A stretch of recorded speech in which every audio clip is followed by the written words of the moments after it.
And upon the foregoing, honorable members, the leadership of the majority party will be as follows. The member for Kikuyu constituency, the Honorable Kimani Ichung'wah. All the honorable members. All the honorable members.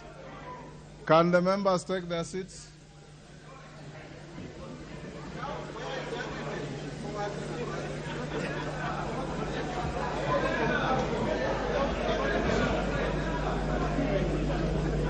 The member for Kilifi North, the Honorable Owen Baya, is the deputy leader of the majority party.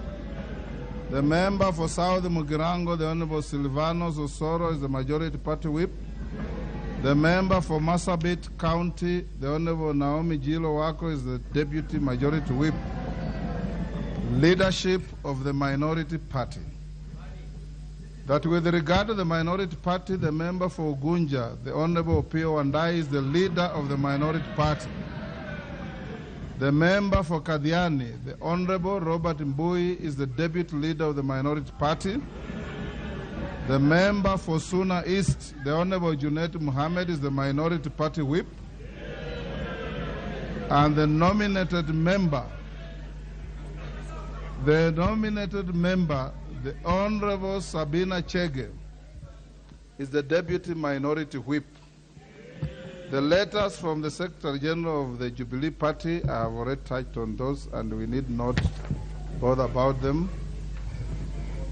That with respect to the House Business Committee, the leader of the Majority Party, the Honorable Kimani Ichung'wah, and the leader of the Minority Party, the Honorable Opiyo Wandayi, are directed to submit not more than 4 members each to my office latest by 10 a.m. on Tuesday, 11th October 2022. That with respect to the composition of the Committee on Selection, the leader of the Majority Party and the leader of the Minority Party are to submit 10 members and 9 members respectively to my office by the same date. That composition of the Committee on Appointments, that with respect to the composition of the Committee on Appointments, the leader of the Majority Party, the Honorable Kimani Ichung'wah, MP, and the leader of the Minority Party, the Honorable Opiyo Wandayi, MP, are to submit not more than 7 members each to my office latest 10 a.m. on Tuesday, 11th October 2022.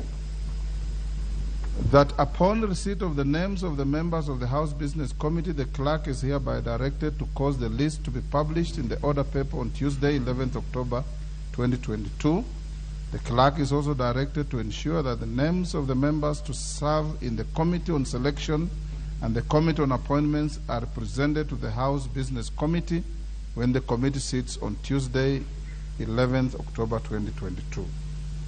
That while it will be construed in the interim that the minority party has designated its leadership, the leader of the minority party, the Honorable Opiyo Wandayi MP, is hereby required to regularize the designation of the whip and the deputy whip of the minority party according with the requirements of Standing Order 20A3.